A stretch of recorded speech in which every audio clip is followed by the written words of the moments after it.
Boa noite a todos. Gostaria de cumprimentar o vereador Marcelo Gastaldo, presidente da Câmara de Vereadores de Jundiaí, a Tatiana Pimenta, diretora de Fumas, a arquiteta Mônica Wolff, da empresa Demacamp, cumprimentar todos os senhores.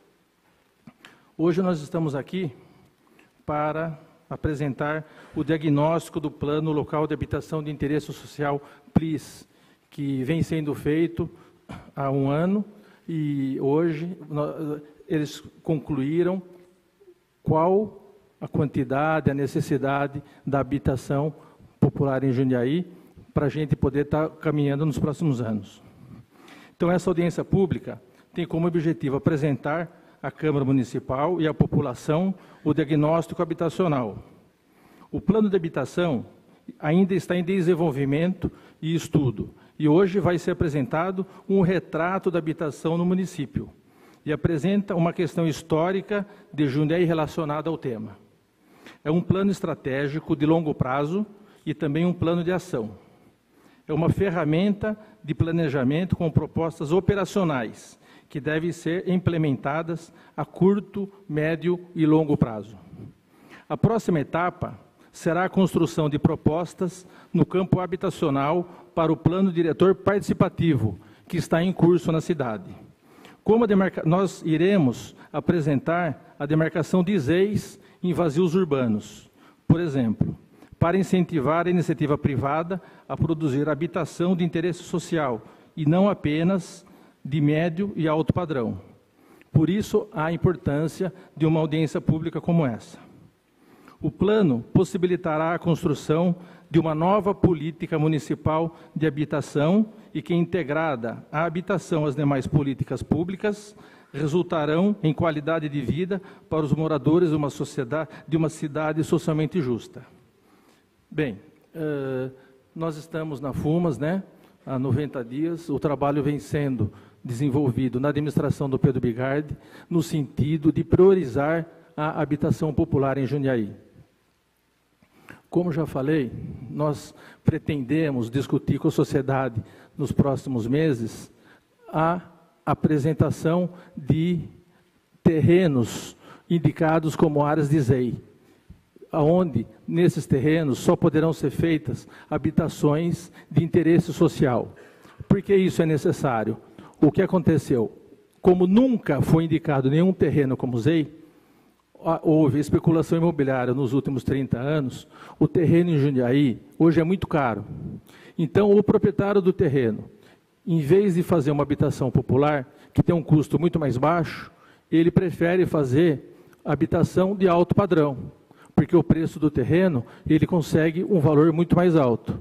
Só que existe o mecanismo das prefeituras de indicarem esses terrenos para poder ter habitação popular na cidade. Só que Jundiaí nunca indicou um único terreno como área de ZEI em vazio urbano. Então, isso é uma dificuldade que vai ser enfrentada, porque os proprietários não vão se mobilizar, porque não vão gostar de estar tendo sua área indicada como ZEI. Outro problema que nós teremos, que é um problema que acontece em todo o país, a vizinhança, onde terão essas áreas indicadas, também irão se movimentar contra, mas nós temos o apoio da Câmara Municipal, o apoio da população, e vamos mostrar a toda a sociedade de Jundiaí a necessidade dessa indicação, pois a habitação popular está muito defasada. Os senhores verão hoje os números aqui, são números que até nos assustam. Para os senhores terem uma ideia, hoje existem na Fumas 39 mil pessoas cadastradas com interesse em ter o seu imóvel. É um número que assusta até a gente que está lá na Fumas.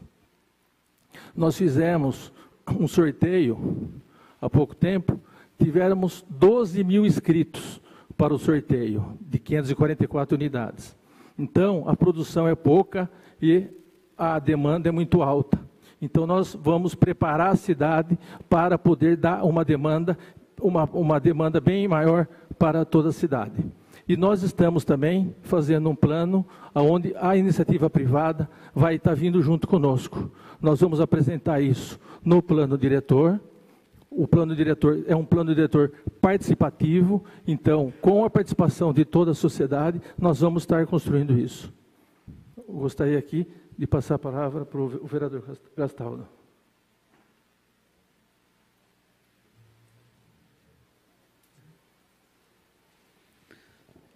Boa noite a todos. Boa noite, Ademar, nosso amigo Cabelo, superintendente da FUMAS, a Tatiana, apresentando o corpo técnico da FUMAS, juntamente com a arquiteta Mônica. Prazer recebê-los nessa casa. Cumprimentar também meus amigos vereadores, vereador Rafael Antonucci, vereador Zé Adair, vereador Márcio. Aqui também gostaria de cumprimentar os ex-vereadores que nos acompanham, João Campregé, e também eu vi aí o Cícero da Saúde. Cumprimentar também o Conselho do Idoso, na pessoa do meu amigo Milton Alzavala, que está aqui conosco, o Henrique Parra, junto com o Domingos da Caixa Econômica, a vereadora Marilena também está aí acompanhando no plenário. Um momento importante para a discussão da habitação de interesse social no nosso município, até porque estamos aí com a discussão do plano diretor, onde traçamos as diretrizes em relação ao uso e ocupação do solo. Então, que a gente possa conciliar esses dois planos para que possamos garantir áreas, né, para que possamos aí implantar no nosso município habitação popular.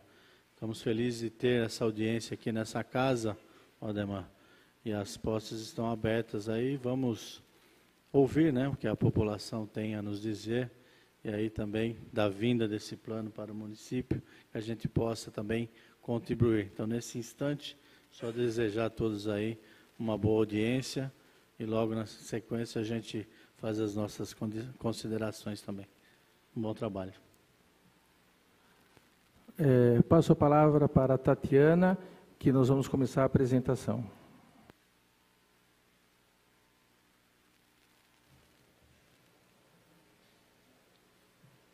Boa noite a todos.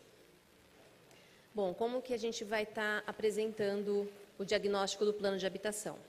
Eu vou estar falando um pouquinho do histórico da FUMAS, do histórico habitacional. A arquiteta Mônica depois vai entrar no tema mesmo do plano de habitação, dos números que nós encontramos, né, detectamos. E depois a gente vai abrir para a plenária para contribuições, para sugestões, para perguntas, tá? Fiquem à vontade para estar vindo até aqui contribuir com a gente.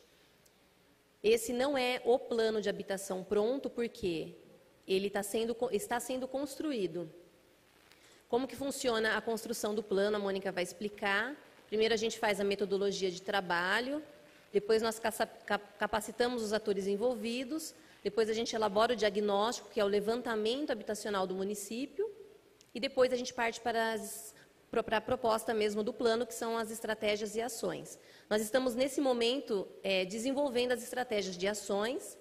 Quem está fazendo esse desenvolvimento é a equipe técnica da FUMAS, com algumas secretarias, junto com uma Câmara Técnica do Conselho de Habitação e a empresa Demacamp. Então, a gente está se reunindo, preparando essas estratégias e ações, para poder também estar encaminhando propostas para o plano diretor, como o Cabelo falou, a demarcação de ZEIS, por exemplo. E, assim que concluído o plano, nós voltaremos à Câmara para apresentar numa nova audiência e para poder estar apresentando para vocês os resultados, né, do nosso trabalho. Bom, aqui eu falo um pouquinho do histórico habitacional do município, que ele está atrelado à nossa evolução urbana. Então, essa linha azul, né, que vocês estão vendo, esse azul mais claro, ele mostra o início do município, que vai de 1651 até o ano 2010. Né, o nosso levantamento, desse gráfico, ele está até 2010. Então, como que funciona, né? Como que funcionava? Lá em 1651, a gente tinha um número de habitantes e tinha produção de terra urbanizada, que a gente chama.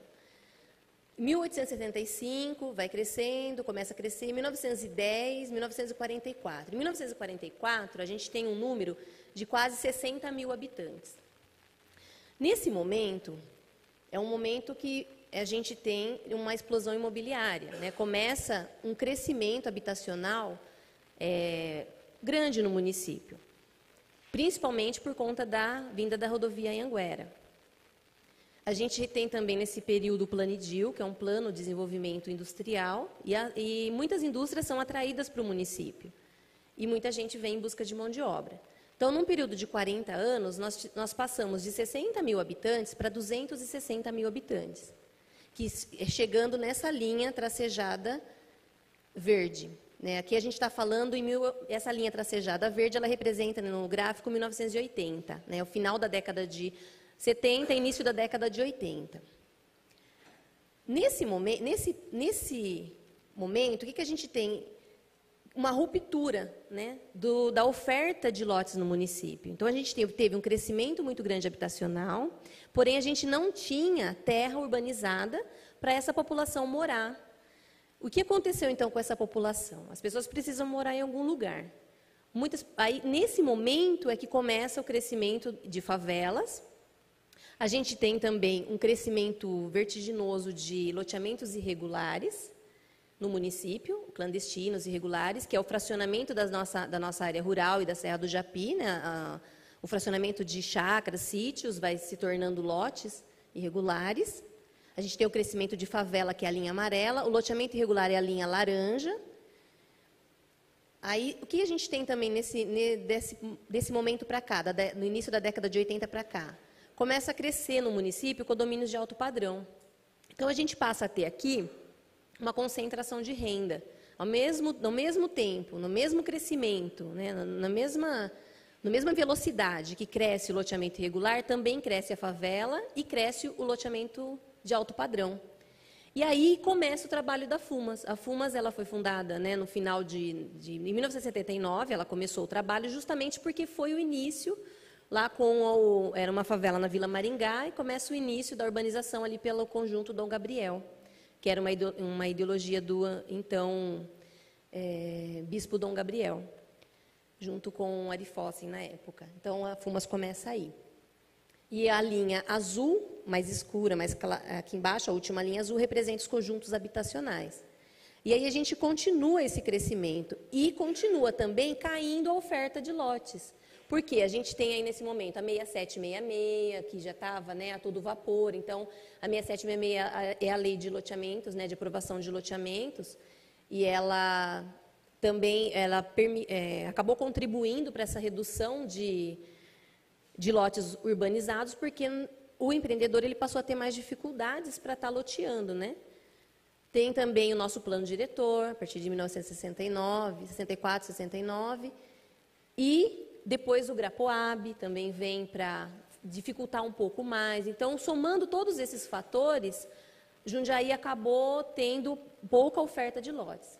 E quem não foi para a favela, quem não foi para o loteamento irregular, foi para a Várzea Paulista. Né? A gente vai mostrar isso para vocês, como o nosso município contribuiu para o crescimento da baixa renda em Várzea Paulista. A gente vai mostrar esse dado também para vocês. Pode passar. Então, em 2008, aquela linha que eu mostrei laranja do crescimento de loteamentos irregulares, em 2008 a prefeitura fez uma lei, né, para a regularização desses loteamentos e cadastrou os loteamentos. Então, toda essa mancha, né, que vocês estão vendo no mapa de Jundiaí, que ela está localizada na área rural, que está lá em cima, e na Serra do Japi, aqui embaixo, toda essa mancha são os 340 loteamentos irregulares que foram cadastrados no ano de 2008. O que está em rosa são loteamentos que a prefeitura já aprovou urbanisticamente, não quer dizer que eles estão registrados no cartório, mas quer dizer que a prefeitura já teve uma atuação, e o laranja são loteamentos que ainda não foram aprovados.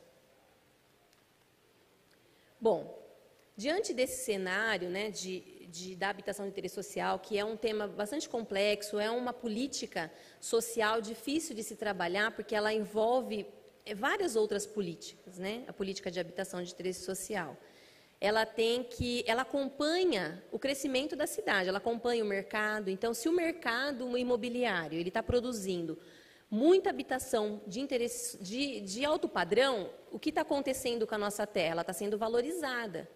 Quando ela é valorizada, o preço sobe E se, casado a isso, eu também não tenho oferta para que o morador de Jundiaí, de baixa renda, possa adquirir um imóvel no município, a única oferta que tem, aqueles poucos empreendimentos que seria para essa população, ele acaba se tornando mais caro porque não tem oferta. Então, é a lei da procura, né, da oferta e demanda. Bom, da partir daí a gente, né, a FUMAS vem trabalhando, vem desenvolvendo, e tem lá a nossa lei de 2008 da Política Municipal de Habitação. Em 2011, a FUMAS contratou o Plano Local de Habitação. Foi desenvolvido o Plano Local de Habitação pela FUMAS. Mas o que acontece com esse plano? Ele tinha alguns dados, né, que nós detectamos em 2013, que eram deficitários. Então, tinha trechos de outro município, por exemplo, dentro do nosso plano. Tinha Rio, que não pertence a Jundiaí, estava dentro do nosso plano. A Vale do Rio Doce estava dentro do nosso plano. Então, não tinha condições da gente confiar no trabalho que estava executado. Então, nós optamos por contratar um novo plano e começar do zero, principalmente porque o diagnóstico é a ferramenta mais importante que a gente tem.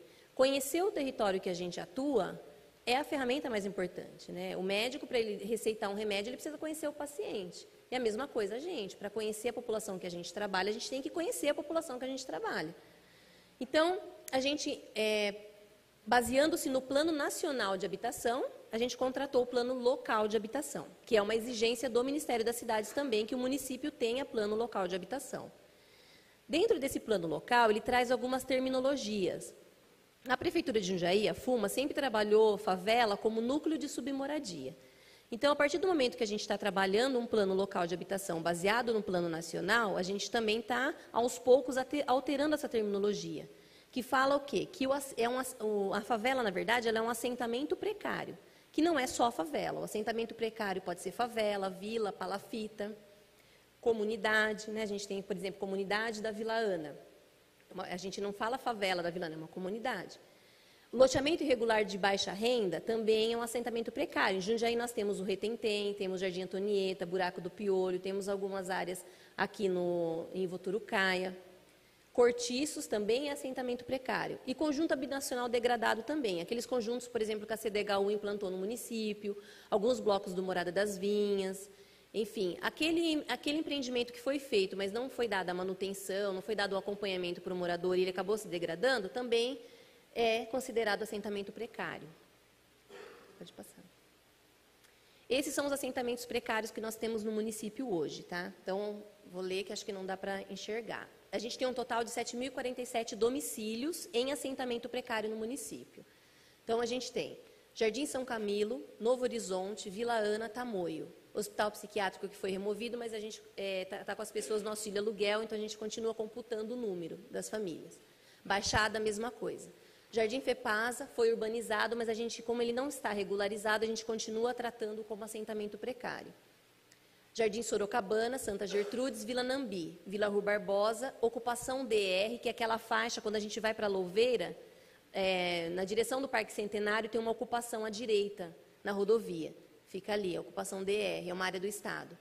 Ocupação Terra da Uva. No Terra da Uva a gente também tem uma área ali que está ocupada por algumas famílias. Ocupação Bairro do Poste. A gente também tem algumas casas ocupadas no Bairro do Poste, por famílias de baixa renda. Jardim Vitória, que é o Balsam. Jardim Antonieta, que fica no Medeiros, próximo do Jardim Sarapiranga. Parque Centenário, Vitória da Conquista, que é o Jardim Anhanguera. Jardim Salles e um pedacinho do Fazenda Grande, que foi ocupado também. Tá? Total, 7.047. O que está em azul é o assentamento precário e em laranja é o que precisa de regularização fundiária.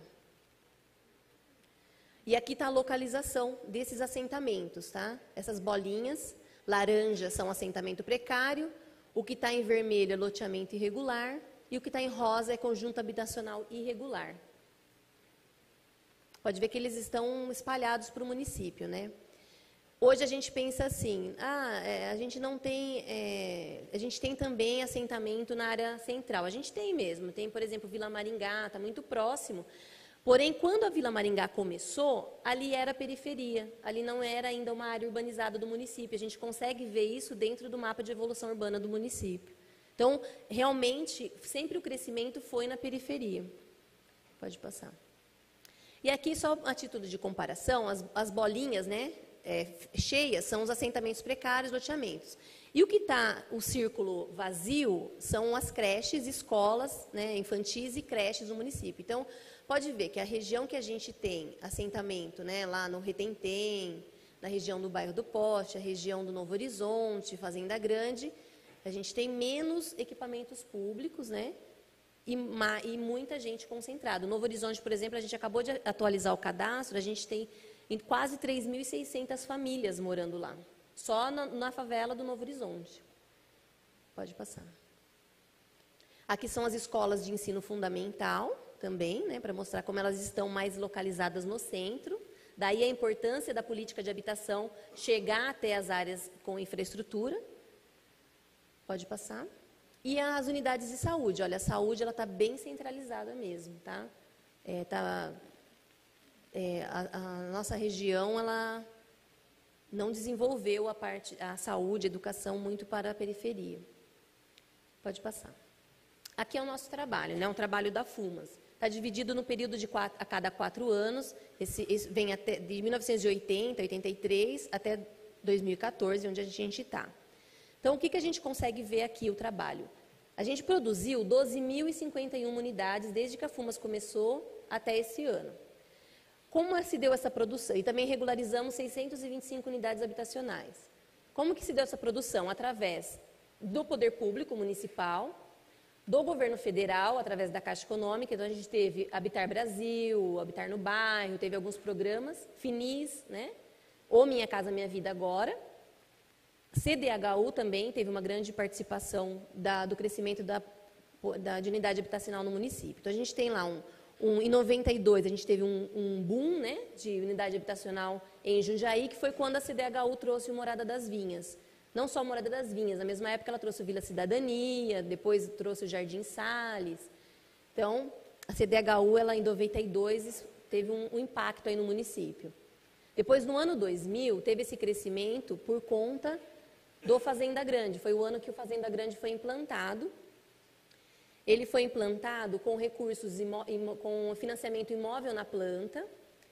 Ele não atendeu exatamente a população de baixa renda, tá? O Fazenda Grande, ele é mais mercado popular, porque ele atinge uma população acima de 3 salários mínimos.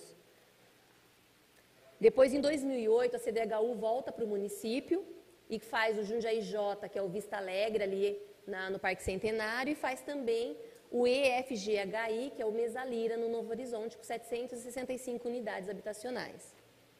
Depois, em 2012, a FUMAS volta a atuar no Fazenda Grande, faz mais algumas fases do Fazenda Grande, com inclusive o residencial dos Cravos, está nessa fase, e também faz o primeiro empreendimento no município Minha Casa Minha Vida, os 2 primeiros empreendimentos, que é o Videiras e o Tupi. O Tupi são 600 unidades no Tamoio.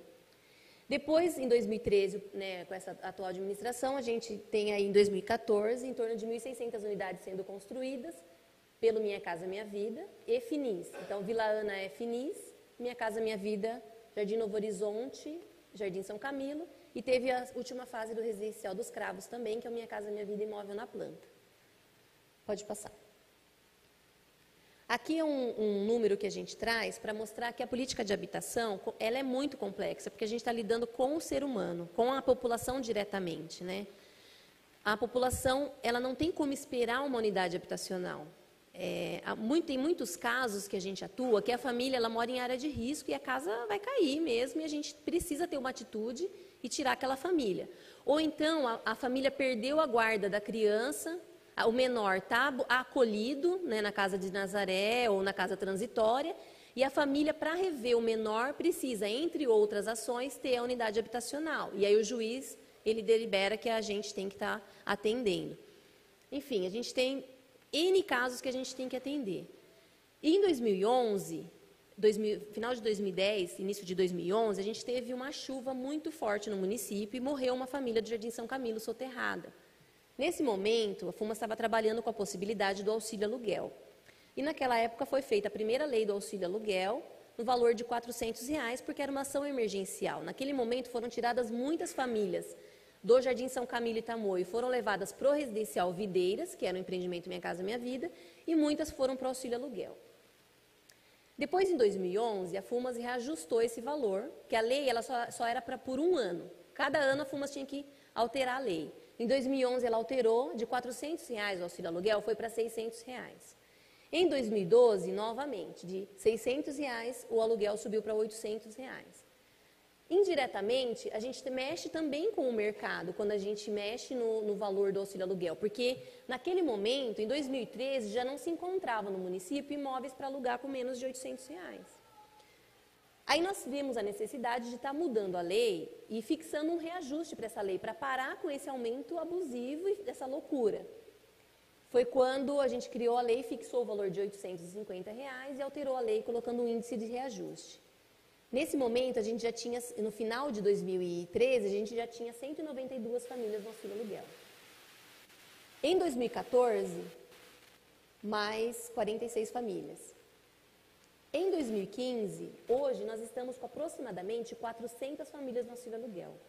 Isso representa mais de R$300 mil por mês, R$350 mil por mês de orçamento da Fumas, né? Então, a gente poderia construir 3 unidades habitacionais do Minha Casa Minha Vida, ainda só quase 4 unidades por mês, com o dinheiro que a Fumas paga de auxílio aluguel, né? Por isso que é importante esse plano, importante o trabalho, importante a gente criar mecanismos de captação de recursos para o Fundo Municipal de Habitação, que a gente vai mostrar também para vocês. Então, essa é a realidade que a gente está enfrentando hoje. Em 2013, também, nós optamos por estar mexendo no cadastro da Fumas. Por quê? O cadastro da Fumas, ele foi criado em 2007. Então, as pessoas que têm o cadastro antes de 2007, que falam, eu sou cadastrada na Fumas, eu tenho meu papelzinho há 20 anos. Na verdade, em 2007, a Fumas convocou todos os cadastrados da época, na Argos, e fez a atualização dessa família. Então, quem não fez a atualização em 2007 não está mais cadastrado na Fumas, né? E foi enviado mala direta para as pessoas, mas às vezes as pessoas não entendem mesmo e acabam tendo essa perspectiva, né, de poder conseguir uma unidade habitacional com o cadastro que ela fez há 20 anos atrás. Aí, em 2013, nós optamos por rever esse cadastro. Por quê? Primeiro, porque a nossa lei da Política Municipal de Habitação, ela prevê esse sistema, o CIMI está dentro da nossa lei. E segundo, porque o nosso cadastro era junto com a saúde. Então, quando um morador, ele queria ter um médico, por exemplo, eu quero ir levar meu filho no pediatra do centro. Ele vinha até o centro, conseguia um documento, comprovava que morava no centro, alterava o cadastro e alterava o nosso cadastro. Aí, quando ele queria habitação, ele voltava na Fumas, então ele fazia essa alteração conforme conveniente. E esse cadastro também não dava os indicadores que a gente precisava, por exemplo, renda, número de dependentes, a gente não tinha esse indicador que a gente precisava para poder promover a política. Foi aí que nós criamos o CIMI, um sistema informatizado. O que é o CIMI? Ele não é um cadastro de moradia. O CIMI, ele é um cadastro de pessoas que pleiteiam moradia no município. O CIMI, ele é CPF. Eu tenho um CPF e eu me cadastro no CIMI. Por quê? Quando a gente lança um empreendimento, cada empreendimento ele tem uma faixa de renda que a gente atende, uma população determinada. Quando a gente lança um empreendimento, a gente precisa avisar as pessoas como é aquele empreendimento. Então, hoje, a gente consegue por e-mail, e a gente está agora estudando a possibilidade de mensagem, a gente consegue contactar todas as pessoas cadastradas na Fumas por e-mail. A pessoa recebe, ela entra no sistema e ela faz a opção se ela quer se cadastrar naquele empreendimento ou não, né? Fora isso, também, é uma forma de comunicar as ações que a Fumas está fazendo, né? A gente tem esse canal e a gente consegue também filtrar. Por exemplo, a gente sabe que a demanda hoje maior de moradia é no Jardim Alvorada. A gente nem imaginava isso. Então, a gente tem uma demanda muito grande de moradia aqui na região do Retiro. Muita gente ali paga aluguel, né? Enfim, N coisas que a gente consegue filtrar agora com o nosso sistema.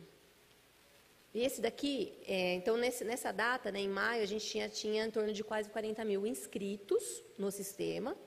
Grande maioria, né, quase 34 mil, era da demanda geral. E o sistema também está a pessoa que mora na favela. Por quê? A Fumas ela vai até lá, ou a empresa que ela contratar, faz o cadastro da família, que ele é maior do que o cadastro que a pessoa faz pela internet. A gente vê até onde a pessoa trabalha, assim, onde o filho estuda, se tem animal, que tipo de animal que tem, porque quando a gente vai reassentar, por exemplo, agora no Novo Horizonte, a gente precisa saber quantas famílias no Novo Horizonte, no São Camilo, possuem cachorro, o porte do cachorro, para a gente poder fazer o trabalho com esses animais, né? É importantíssimo a gente ter essa informação. Pode passar. Então, filtrando por renda, né? A gente fez um filtro por renda, a grande maioria dos inscritos estão na faixa de até R$ 1.600. Pode passar. São pessoas jovens que se inscreveram, grande maioria de 18 a 29 anos. Por isso que eu falo, são pessoas que se inscreveram. Então, às vezes, o filho mora com os pais, ele quer uma habitação. Ele está namorando, está noivo, quer casar, ele se inscreve para uma habitação, né? E ele entra dentro desse número.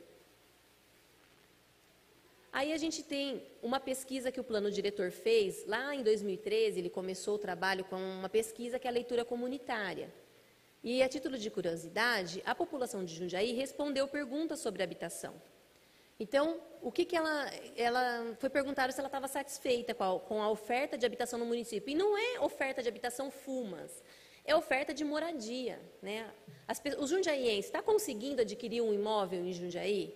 A resposta foi que não, que a população jundiaiense está muito insatisfeita com a oferta de moradia, né, que nós temos hoje. E essa mancha, né, esse gráfico, o verde, a cor verde, ela fala o seguinte, que a maioria, 46% e 49%, são lançamentos de alto padrão e não atendem a maioria da população. Ou o azul, né?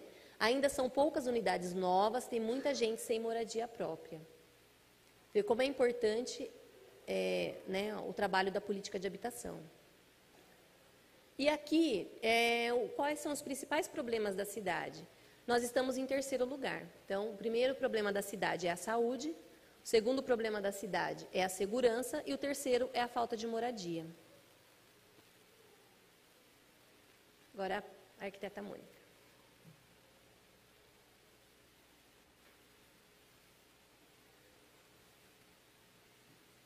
Boa noite, pessoal.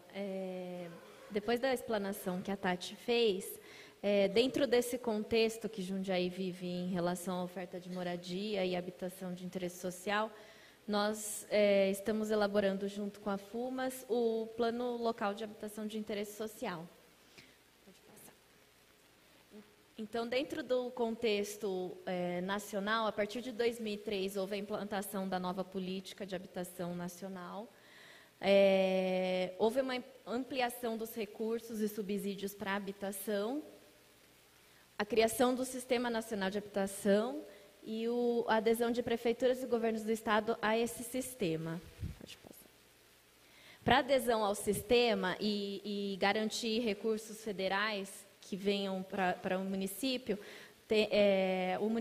ele precisa de 3 condicionantes, que é a constituição de um fundo de habitação de interesse social, a constituição do conselho gestor do fundo e a elaboração do plano local. Então, é uma condicionante para que o município receba recurso federal.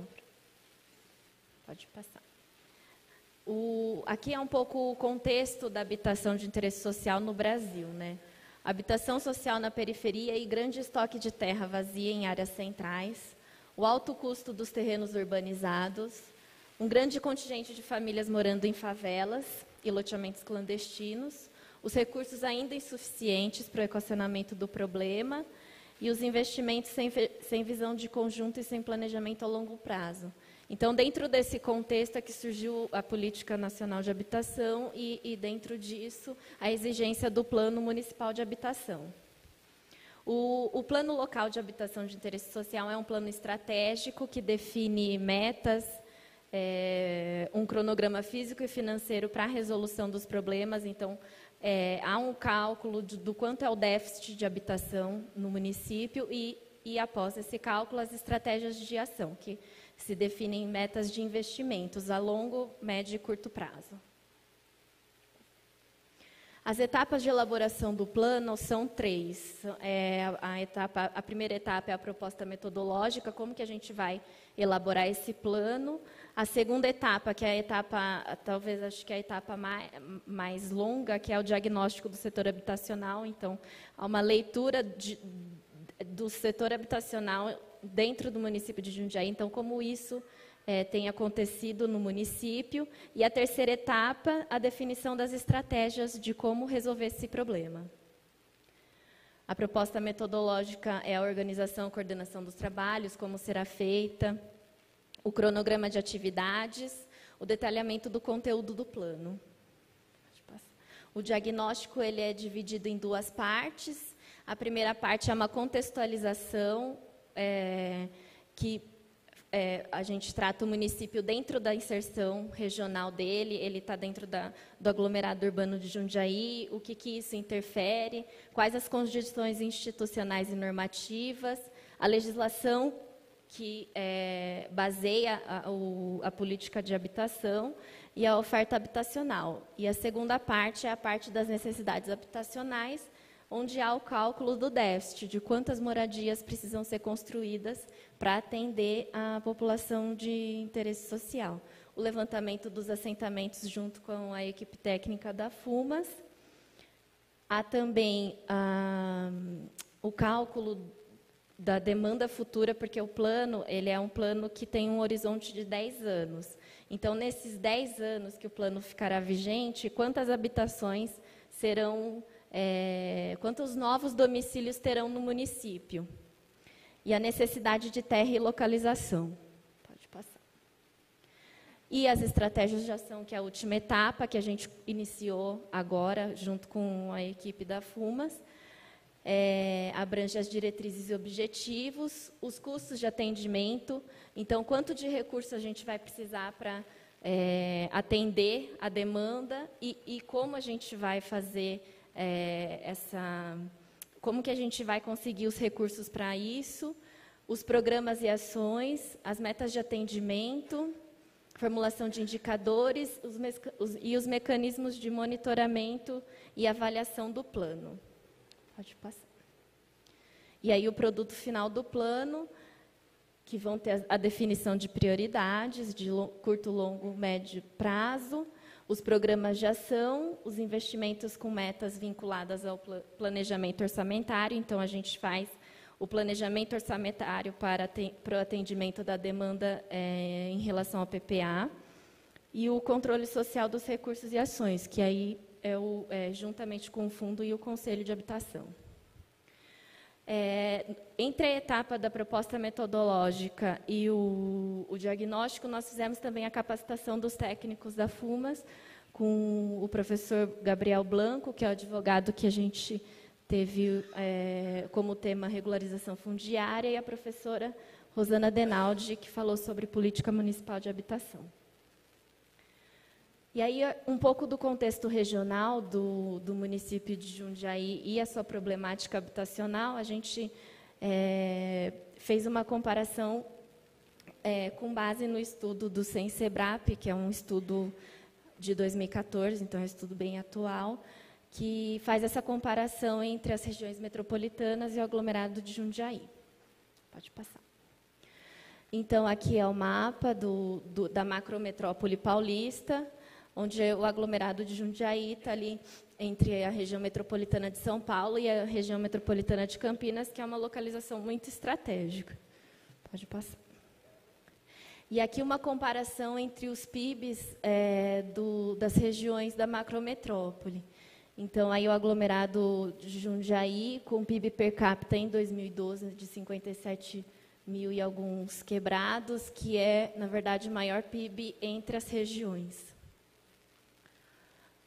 Aqui, em relação à população e o território, então, o aglomerado de Jundiaí tem um grau de urbanização bastante alto, 95%, uma população em 2014 de 740.786 munícipes, e uma área de 1.269 quilômetros quadrados, aproximadamente. Pode passar. Aqui é o mapa que o CENSEBRAP fez, é o mapeamento dos aglomerados subnormais. Então, ele levantou um pouco dos assentamentos precários dessas regiões. Então, aqui, acho que nesse mapa dá para ver melhor Jundiaí. A gente vê que o levantamento localizou próximo à Várzea Paulista, aliás, bem entre Várzea e Jundiaí, nos 2 municípios onde estão os setores urbanos precários. Pode passar. Aqui é um dado da população, só para a gente ter uma ideia em relação aos outros municípios do aglomerado. Jundiaí, que é a sede do aglomerado, tem 386.677 moradores, né, em comparação aí com Várzea, é o segundo maior município, com 112 mil, e o menor município aí, Jarinu, com 26 mil. Mônica, só fazer um comentário nesse Pode. gráfico. Foi interessante que nós fizemos uma reunião, nós convidamos os representantes de cada município do aglomerado para estar conversando sobre habitação, né, os secretários, diretores de habitação, e nós apresentamos o material, eles trouxeram informações ricas também para o nosso trabalho. E é importante dizer que, assim, nós temos na nossa região, por exemplo, um município rico, né, no caso de Louveira, e um município com bastante dificuldade orçamentária, que é a Várzea Paulista. E nós temos realidades completamente diferentes, né? Nós temos Cabreúva, que tem uma preocupação, por exemplo, Cabreúva, o gabarito máximo, 2 andares, né? Tem toda uma preocupação hídrica muito forte no presente lá, né, no plano diretor deles, que eles estão revendo agora também. Já a Várzea Paulista, não tem, assim, ela tem que controlar o crescimento de loteamento, porque não tem nada praticamente de infraestrutura que comporte o crescimento da cidade. Se a gente olhar, olha o crescimento de Várzea, de 33 mil em 1980, pulou para 112. Então, teve um crescimento expressivo, né? Louveira também cresceu bastante. Aí, Várzea colocou para a gente o seguinte, que anterior à década de 80, eles tiveram um crescimento em 10 anos de 10 mil habitantes para esses 33 mil. Então, a gente vê esse processo, né, que eu comentei no início, que muita gente de Jundiaí acabou indo morar em Várzea porque a oferta de loteamento lá em Várzea era acessível, né? Então, as pessoas não conseguiam adquirir imóvel aqui e acabavam comprando em Várzea Paulista. Tá certo. Por isso essa preocupação com a gente de contextualizar o município, né? Porque essa questão habitacional, ela não se resume só ao município de Jundiaí, ela tem uma relação com os municípios do entorno, né? Aqui é um quadro de pobreza, concentração e desigualdade de renda. Então, a primeira coluna ali é a porcentagem de pobres, que a gente tem a segunda menor, né? Louveira tem a menor, mas Jundiaí tem a segunda menor. E a maior está em Várzea Paulista, com 3,76% de pobres. Aí, as outras colunas em relação à concentração de renda. Então, na última coluna tem a razão 10% mais ricos e 40% mais pobres. E que aí Jundiaí se destaca como tendo uma porcentagem alta nessa desigualdade, nessa concentração de renda. E também, assim, a gente olhou lá, né, ela mostrou que nós temos a maior renda per capita é a nossa, né? Muito por quê? Porque Jundiaí tem uma renda per capita alta, Louveira tem uma renda per capita alta, então o aglomerado acaba tendo no estado, né, uma renda considerável. Então, ou seja, nós somos ricos. Porém, a nossa riqueza, ela está muito mal distribuída. 58% da nossa riqueza está na mão dos 20% mais ricos. Então, o pobre em Jundiaí é pobre, né? E o rico, ele já detém toda uma porcentagem muito maior. Então, isso mostra o que para a gente? Que a nossa cidade é rica, porém ela é desigual. Isso mesmo. E aqui eu vou mostrar um pouco dos dados do diagnóstico habitacional que nós fizemos para o plano, que é a quantificação e qualificação do déficit. o dimensionamento e a localização de terras necessárias para a habitação de interesse social e o dimensionamento dos custos, que a gente ainda, na verdade, é uma etapa a seguir. Né? Pode passar. Nós utilizamos como fonte oficial para o dimensionamento do déficit a Fundação João Pinheiro. Então, ela divide o déficit habitacional dos municípios em 4 componentes, que são os domicílios precários, a coabitação familiar, o adensamento excessivo de domicílios alugados e o ano excessivo com aluguel.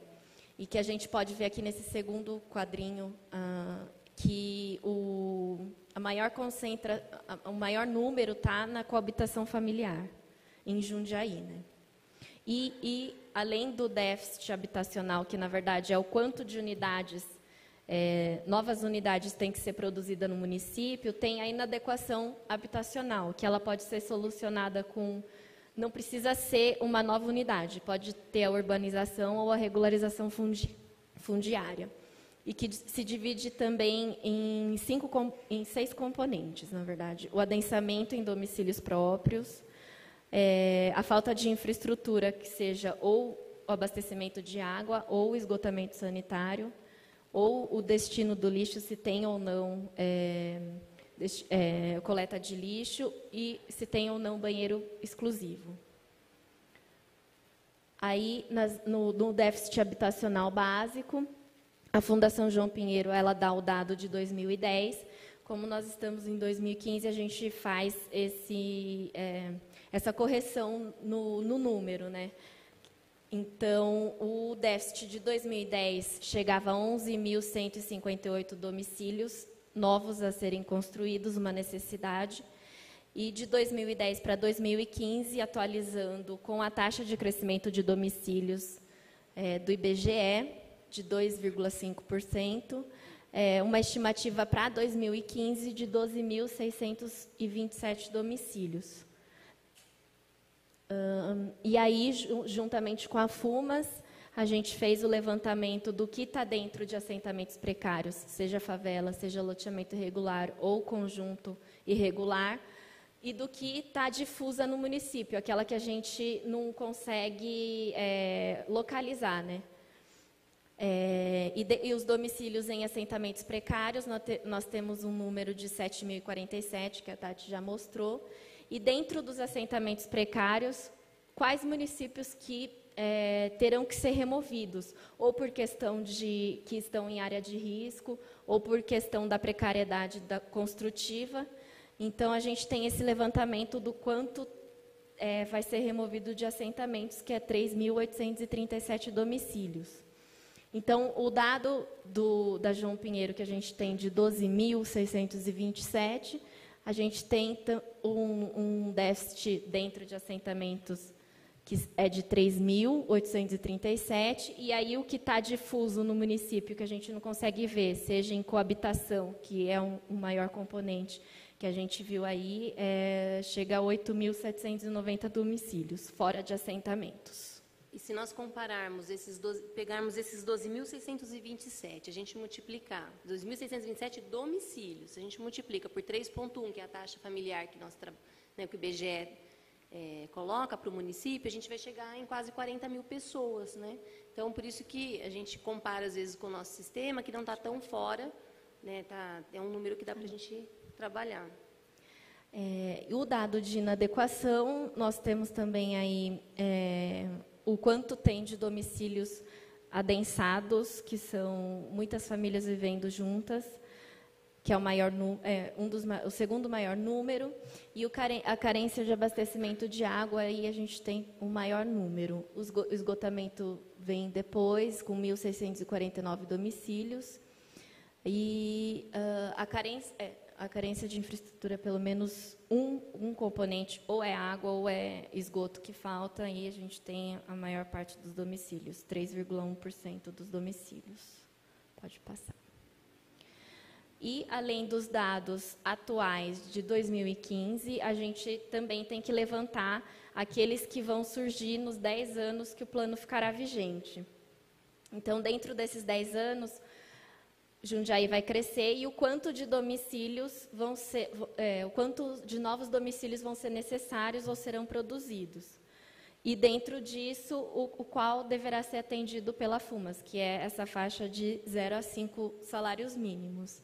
Então, pela distribuição do censo de 2010 e o crescimento de domicílios, nós temos que até 2025 terão mais 4.968 domicílios de 0 a 5 salários mínimos. Então, deve haver um planejamento para o atendimento desses novos domicílios que poderão ser formados no município de Jundiaí. Pode passar. Aqui é um exemplo de como que a gente faz a caracterização dos assentamentos. A gente fez essas fichas de caracterização para todos os assentamentos de Jundiaí levantados. Então, a gente coloca no mapa a gente coloca o perímetro inteiro do assentamento, então a gente consegue ver quais habitações que estão localizadas em área de proteção permanente, que é a PP, né? O que está em área pública do loteamento, então a gente faz toda essa análise. Esse é o Jardim São Camilo. Esse é do São Camilo. Pode passar. E além dessa parte da ficha, a gente também tem onde a gente coloca as informações que deverão, que a gente vai se basear para definir o que será consolidado e o que não será consolidável. E tem também o levantamento fotográfico do assentamento precário. Além disso, alguns dos assentamentos têm também um levantamento de risco feito pelo IPT, que tem as áreas de maior risco, onde que tem o maior risco, onde tem médio risco, onde tem mais alto risco é onde deverá ser removido ou desadensado. Então, a gente tem todo um diagnóstico de cada assentamento do município, para a gente definir as diretrizes para cada um. Pode passar. E aqui é a tabela comparativa que a Tati já mostrou em relação ao número levantado do déficit e o sistema de informações de habitação da prefeitura. Pode passar. É isto. Bom, agora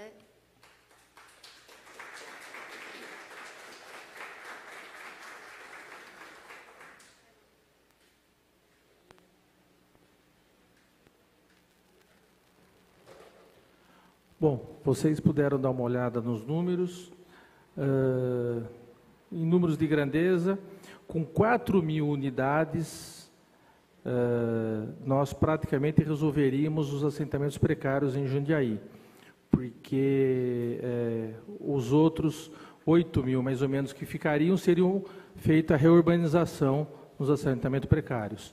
Então, é uma meta que dá para ser atingida, desde que seja tratada com a devida seriedade e prioridade de governo. Nós acreditamos que em 2 mandatos dá para se cumprir isso, inclusive com a demanda que tem para não deixar aumentar os assentamentos precários.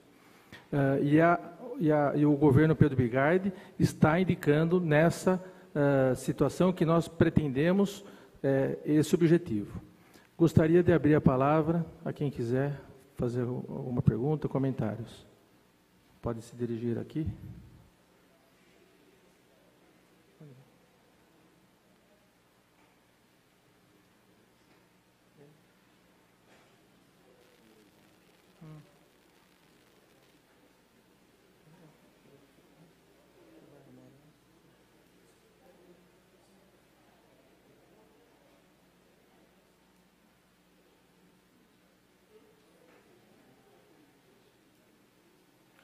Por favor, se identificar com o nome e o bairro onde reside.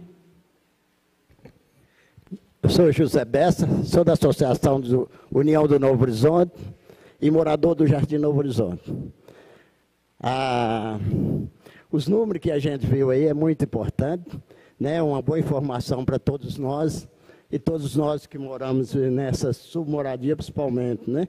A preocupação nossa também, claro, são moradores de submoradia, mas também tem preocupação na cidade como um todo, né? mobilidade urbana, né, tudo como um todo, habitação. E essa meta vai ser atingida, que nem você fala, em 2 mandatos, certo? É uma preocupação nossa. Nós somos de uma associação que luta, e vem lutando por morar em cima de uma área, né, de submoradia complicada, porque até então era uma área particular, outra área era da União, né?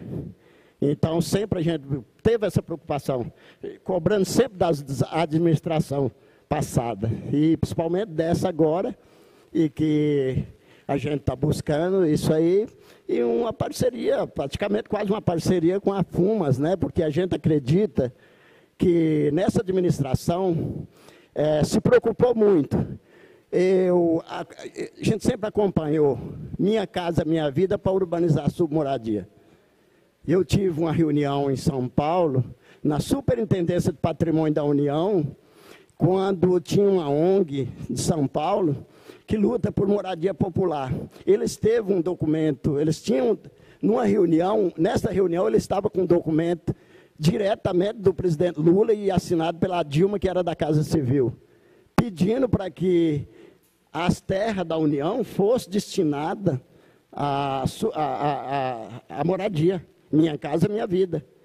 Só que os municípios, alguns municípios não preocupou com isso, preocupou em construir padrão de acima de R$ 1.600, que é o caso do problema que nós estamos tendo no Novo Horizonte, e não quis trabalhar, eu acho, não sei se não era importante, no caso de doar a terra, essa coisa toda, o município entrar com a terra, e aí vinha o investimento do governo federal para a construção. Então, não sei o porquê, então isso atrasou, né? Teve até um empresário que construía casa popular aqui em Jundiaí, e que diz que não para ele, não era importante ele construir Minha Casa Minha Vida para baixa renda, que o metro quadrado em Jundiaí era muito caro. Então, esse tipo de coisa que atrapalhou o avanço de habitação. Agora, a minha preocupação é esse plano, que eu, como assim, lutador pelo meu bairro, sociedade organizada, que é uma associação, a nossa preocupação sempre foi isso, de querer mudar a submoradia para um bairro, para nós pagar nossos impostos, viver dignamente, né? No caso do Novo Horizonte, lá perto de Itupeva, que era abandonado, ninguém se via aquele trecho ali, sempre estive nessa mesma casa aqui, cobrando, em plenária, cobrando para que os vereadores fossem naquela estrada do Vajão empoeirada, que era um trecho ligando Itupeva, abandonado, que ninguém conhecia, não ia vereador lá. Porque se fosse, tinha melhorado alguma coisa. Através da nossa luta, que buscamos, e alguns, através que a gente trouxe o conhecimento, foi lá. E a gente, então, hoje, graças a Deus, temos um bom contato com todos os vereadores, agradecemos o trabalho deles, né, na cidade como um todo e também na nossa região. Mas a nossa preocupação maior, pelos números, tudo aí é muito importante, mas eu acho que tem que ser mais discutido com a população. Aqui é importante, na casa aqui, mas vem pouca gente. E aqui a gente sempre acha importante que o plano, cada projeto que for feito para cada submoradia, no caso acho que temos 5 ou mais de submoradia, que esse seja discutido com a população mais detalhadamente. Eu tenho um documento da associação que eu protocolei na FUMA, na época do Rodrigo superintendente, não tive resposta. O que eu coloquei nesse documento? Para que trazesse o projeto, se tinha um projeto para o Novo Horizonte, para habitação, para urbanizar o Novo Horizonte, que trazesse primeiro no bairro, mostrasse para a população como ia ser executado esse projeto. O que era bom, o que não era bom para a população. A população opinar o que estava faltando no projeto. E antes que a Caixa abrisse licitação para as empresas, para fechar o contrato. Só que a gente não foi ouvido. E aí, eu quero falar para todos do Novo Horizonte que está aqui, que foi isso que deu. De nós estar com problema de Minha Casa Minha Vida para baixa renda, e ao mesmo tempo não é para baixa renda. De 1.600 acima não ganha. Então, por que não discutiu? Se nós tivéssemos levado o projeto para o Novo Horizonte, nós discutimos junto com a Caixa, junto com a FUMA. Olha, a renda do morador do Novo Horizonte é diferente de uma renda do morador da Mesaço, vamos supor no caso. A maioria do Novo Horizonte, ele tem um padrãozinho de vida, de um salário melhor. Não por querer ser melhor do que ninguém, mas no caso das indústrias estar próximo ao Novo Horizonte, quase todos são empregados e bem empregados. Tudo ganha acima de 1.000, ainda mais se juntar a renda da esposa e do marido. Ultrapassa R$ 1.600. A maioria tem essa faixa de 2.000, 3.000, daí por diante. Então, eu quero pedir o senhor Barra, que é o presidente da Caixa, para que, junto com a FUMAS, o prefeito Pedro Bigardi, o Cabelo aqui, superintendente, e discute junto, se precisar um representante da associação, a gente está junto, para que resolva esse problema que nós estamos tendo de levar os moradores de baixa renda, os que não é de baixa renda até 1.600, o que ganha mais 1.600 levar para os apartamentos. Eu fiz essa proposta na reunião do fórum agora, para a Tatiana, fazer o quê? Veja só, esse auxílio aluguel, somado, quantos anos daqui até sair a habitação, 3, 4 anos, pagando auxílio aluguel, soma o valor dele aqui e vê quantas casas daria para construir. Então, a minha proposta hoje, que eu estou trazendo aqui, em nome de todos os moradores do Novo Horizonte, é para quê? Nós discutimos junto com a Caixa e a Prefeitura e FUMAS, para tirar 50 apartamentos ou 100 apartamentos dos 500 apartamentos que está destinado para urbanizar o Varjão, e leva essas pessoas, faz uma locação, não passa em nome do cidadão que ganha acima desse salário, loca esses apartamentos, leva esse pessoal que ganha, aonde vai abrir a rua, ele ganha mais de 1.600, leva para lá até que saia a habitação do plano. O plano 1 é baixa renda. O plano 2, que é o do PAC, a quem ganhar acima de 1.600, até acho que 5.000 salário ou 10.000 salário. Então, aí, para resolver esse problema, que esse impasse, a população está cobrando de nós.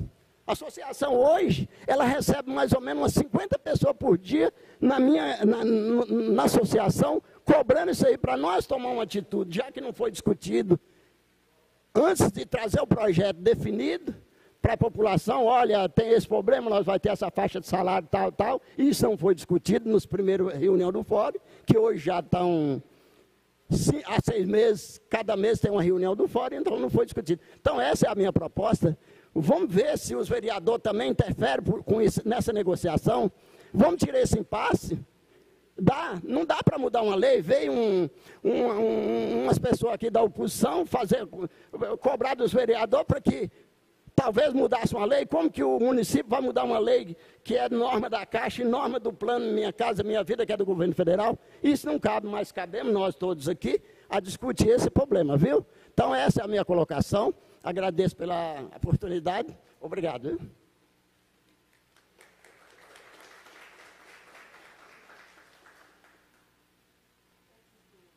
Antes do próximo, fazer um breve esclarecimento, que assim, a urbanização do Jardim Novo Horizonte, existia um projeto no Jardim Novo Horizonte, que era a CDHU, uma área que foi doada para a CDHU em 2005. E a CDHU, em 2013, devolveu a área para o município. Ela devolveu. E o senhor José Bessa e toda a população nos fóruns já recebeu esse material, né, que nós comprovamos que realmente a CDHU devolveu a área para o município. Então, entre não fazer nada, porque são 108 milhões de reais, né, que está sendo investido lá pelo governo federal e estadual. Então, entre não fazer nada e construir do Minha Casa Minha Vida, a FUMAS optou por construir do Minha Casa Minha Vida, lógico. E o Minha Casa Minha Vida é para quem ganha até R$ 1.600. É uma renda complicada para o município de Jundiaí? Nós vimos aqui agora, o município de Jundiaí é rico, nós temos uma renda alta. Porém, é a renda nacional, R$ 1.600. Minha Casa Minha Vida ele é fechado. o governo, ele não tem o poder, o governo municipal não tem o poder de mexer numa renda que é fixada pelo governo federal. E, bom, é isso. Pode. Eu só queria, não sei se eu posso falar já. Pode. Só para o seu José ficar sabendo que aqui dessa casa a Comissão de Mobilidade Urbana encaminhou uma moção de apelo à presidente da República pedindo para que se elevasse esse salário de 1.600 a nível de 3 salários mínimos, pelo menos, que dá hoje em torno de R$ 2.500. E a gente está aguardando uma resposta, né, presidente? Eu acredito que em breve a gente deve ter essa resposta, porque, como foi falado, é a nível nacional, então não cabe o prefeito ou qualquer outro mexer nessa lei. Mas a presidente da República, sim, ela tem como estar aumentando para, no mínimo, 3 salários mínimos, para que a gente possa trabalhar melhor, porque está ficando muitas pessoas fora aí, por causa até de R$10 acima de 1.600, que não está se encaixando. Só para esclarecimento a todos, é que a renda da pessoa para poder ter direito a ir para o apartamento, o limite é R$ 1.600, não pode ganhar mais do que R$ 1.600. Isso é lei federal e é de 0 a 1.600. E essas pessoas irão pagar por 10 anos o valor em torno de R$ 25 a R$ 50 por mês. Então, é praticamente uma indenização total às pessoas que residem nas submoradias para estar indo para o apartamento. E realmente nós estamos encontrando um pouco de dificuldade, porque muitas pessoas lá no Novo Horizonte, no antigo Varjão, ganham mais do que esses R$ 1.600. Mas nós estamos enfrentando o problema, estamos achando a solução e vamos estar colocando a demanda das 544 pessoas que poderão estar indo para os apartamentos. Meu nome é Jair, sou membro do Conselho Municipal do Idoso, membro da coordenação de instituições de longa permanência para idosos e, anteriormente, coordenador da Comissão de Habitação desse mesmo Conselho. Eu não sei qual é o estudo que foi feito a respeito de moradia para idosos, porque a questão do idoso é um pouco diferente. O idoso, ele é uma pessoa que ele não tem a mesma força, vamos dizer, física do jovem. Ele precisa de um condomínio com diversos equipamentos que não tem os outros. Piso antiderrapante, tem que ter corrimão nos banheiros, nas casas, etc. E tem que ser um condomínio fechado, para que ele tenha segurança dentro desse condomínio. Nós começamos o primeiro condomínio por volta de 1990, com 22 casas, no governo do prefeito Miguel Haddad, e demorou 9 anos para construir 22 casas. E desde então, nenhuma casa mais foi construída. Quer dizer, em 15 anos, a cidade de Jundiaí construiu 22 casas para idosos, dentro de um condomínio. Nós temos diversos tipos de moradia de instituições para idosos, né? Nós temos os asilos, que hoje se chamam instituições de longa permanência. Temos 2 em Jundiaí, com 100 pessoas cada, mais ou menos, que isso já está há 20 anos com esse número de vagas. E não tem sido aberto mais. Tem algumas clínicas particulares, né, cujo preço gira em torno de R$ 2.000 a R$ 3.500 por mês. Bem longe do poder aquisitivo do aposentado, que todo mundo sabe que, enquanto o pessoal da ativa recebe aumento real de salário, os aposentados recebem aumento negativo de salário, né? E nós temos a Casa Dia, que também foi projeto da comissão, onde 32 pessoas passam o dia, chegam lá às 7 horas da manhã e saem às 7 horas da tarde de segunda a sexta, que alivia um pouco o trabalho das famílias. E nós tivemos projetos de república, que não foi para frente. Então é que a gente percebe uma má vontade mesmo da Prefeitura de Jundiaí em construção de habitação para idosos. Nós temos 55 mil idosos em Jundiaí, 55 mil. Nós pagamos imposto. Comprar uma camisa, eu pago imposto. Entendeu?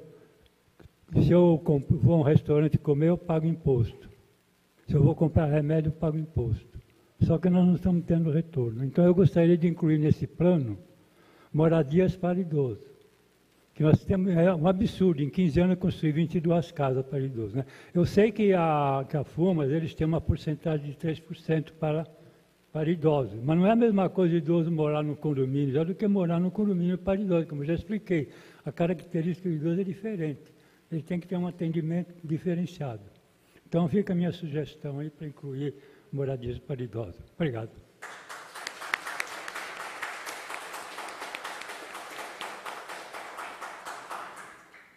Eu concordo com o senhor que realmente não houve uma atenção a esse tipo de construção na cidade e nós iremos apresentar no plano de habitação soluções que poderão ser feitas para condomínio de idoso. Essa administração está preocupada com isso e vai apresentar no plano de habitação para ir para o plano diretor. Só para completar a fala do Cabelo, esse empreendimento que o senhor Jair mencionou, a Vila dos Idosos, é um empreendimento que deu certo mesmo, é um modelo bacana, né, de atendimento ao idoso. E o ano passado, senhor Jair, nós inauguramos 16 unidades para idosos na Colônia. É também uma vila fechada, que foi inaugurada o ano passado. Quem faz a gestão é a Semades, no mesmo modelo do conjunto que o senhor mencionou. Foi.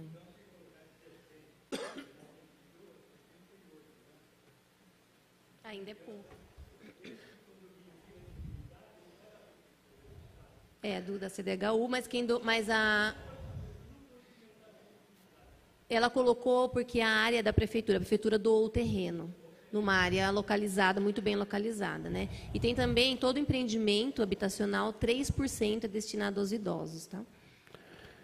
Boa noite, meu nome é Sérgio, eu moro na Ponte São João, e eu vejo bastante discussão das pessoas colocarem a questão do meu bairro, do meu bairro, do meu bairro.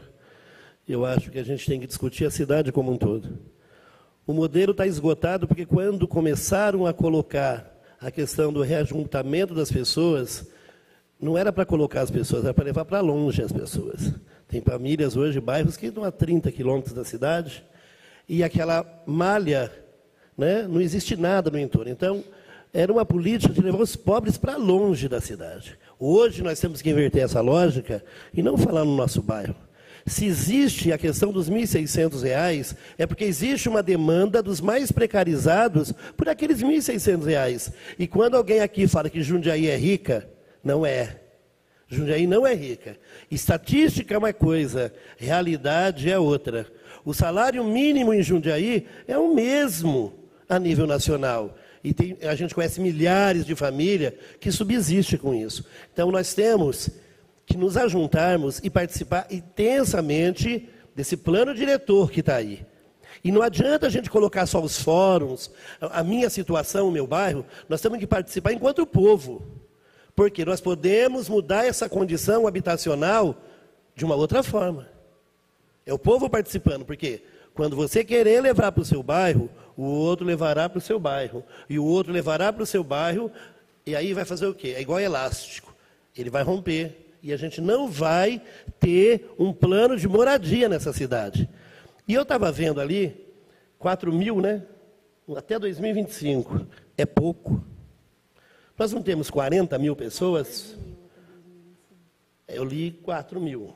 14 mil. Os 5 mil que o senhor está falando é a demanda que vai crescer nos próximos 10 anos, não a demanda reprimida que já existe. Mas o que foi colocado é só para o pessoal que está em área de risco, é isso?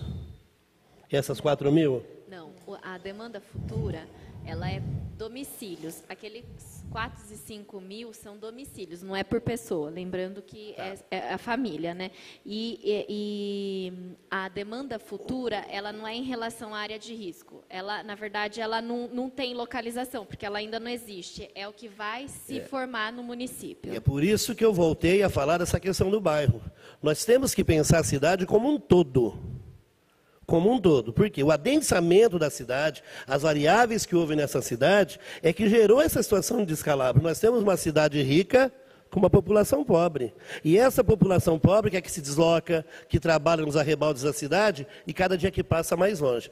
O que nós temos que fazer é um pensamento coletivo para que resolva toda essa situação, porque a gente vai continuar correndo atrás do rabo. Sempre. A área precária era precária, era precária, era precária, e isso não se resolve. Gente, e isso se discute dentro de um plano diretor da cidade de Jundiaí. Nós participamos do primeiro fórum, vai ter o segundo fórum, está acontecendo uma série de reuniões, o povo tem que se mobilizar, e inclusive onde não tem associações, tirar a comissão de moradores e lá nos ajudar. Nós conseguimos colocar 700 pessoas e discutimos com intensidade, inclusive áreas de cultura, áreas de lazer para essa cidade. E somos nós que vamos definir o futuro. Não adianta ter um plano de cima para baixo, nós queremos construir um plano junto, conjunto, porque senão vai ficar sempre aquela coisa, né? O pessoal vem e cobra, o pessoal vem e cobra. Não, nós temos que aprender a fazer, nós temos que aprender a determinar, nós queremos isso, e é assim que deve ser feito, porque nós pagamos impostos, isso eu concordo com ele, mas a primeira parte do processo, a gente precisa se levantar e caminhar, a gente precisa travar essa luta. Boa noite, gente. Essa administração está fazendo exatamente isso. Esse plano diretor que a Prefeitura optou por fazer participativo é justamente para ouvir a população, e a indicação da população é o que o senhor acabou de dizer. Pode ter certeza que esse plano diretor e o plano de habitação que Fumas está apresentando ao plano diretor é um divisor de águas em Jundiaí para a solução da habitação popular. Boa noite. Meu nome é Ivanilde, eu moro na Vila Rami e eu participo do Conselho da Pessoa com Deficiência. Primeiro, eu gostaria de parabenizar para a Fumas por todo esse trabalho, né? Em todo esse tempo que ela fez. É muito necessário para as pessoas carentes que não têm condição de comprar um imóvel tão caro, né? Como Jundiaí se tornou. Eu queria também lembrar para a Fumas que, assim, hoje em dia, tem muitos casos de pessoas que moram sozinhas, que não têm, assim, uma renda tão alta, e aí não tem como, né, assim, não são casadas e não vão casar para poder ser uma prioridade numa fila, né, então, para pensar nas pessoas solteiras. Um outro caso também, eu gostaria de expor, hoje teve a reunião do Conselho da Pessoa com Deficiência, e aí teve um caso de uma deficiente que futuramente ela vai perder um pouco mais os movimentos que ela tinha. E aí ela vai precisar de uma cadeira motorizada. O governo federal, ele oferece cadeira motorizada, mas dentro de todo o que ele pede, de todos os requisitos, a pessoa tem que morar numa casa que tenha acessibilidade para cadeira de rodas. Então, a casa tem que ser acessível, a casa tem que conseguir espaço para que uma cadeira motorizada ande dentro dessa casa, que não tenha degraus, que a calçada seja razoável.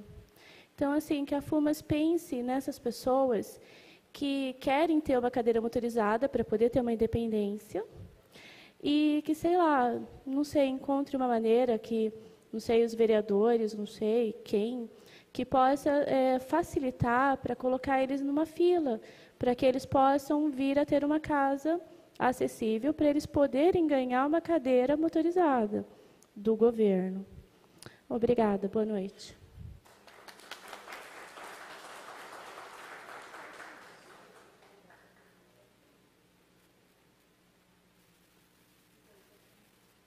Então, Ivanilde, para seu conhecimento, né, para a gente dar uma informação, hoje, para fazer, pelo menos dentro do Minha Casa Minha Vida, né, a política do Minha Casa Minha Vida, ela pede que todo apartamento ele tem que ser adaptável. Então, tem as unidades que são adaptadas, mas todas as unidades elas têm que ser adaptáveis, porque se uma pessoa ela passa a se tornar, né, pessoa com deficiência, ela tem que conseguir também se locomover dentro da unidade habitacional. E todo bloco de apartamento ele tem que ser entregue com a caixa do elevador, porque aquele bloco, aquele condomínio, aquele bloco pode futuramente, se numa necessidade, colocar um elevador no prédio, né? Tudo isso também é um avanço, eu acredito, né?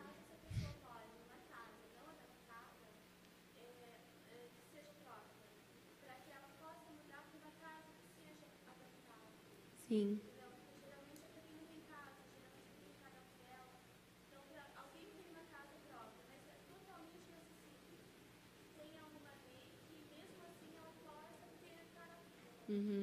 Entendi.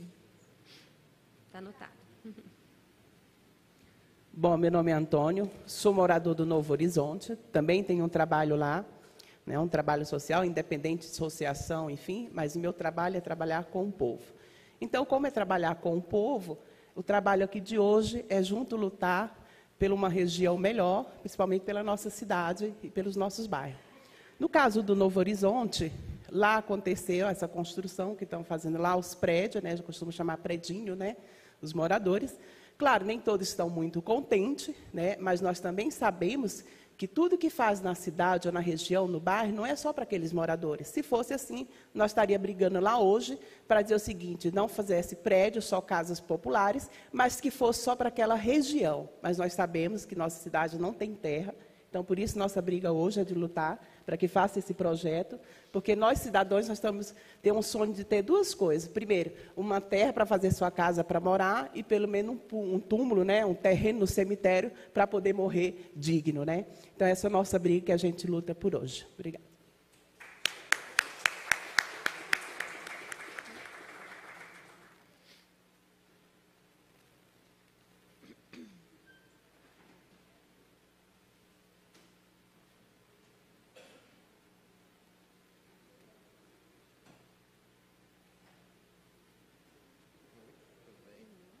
Boa noite.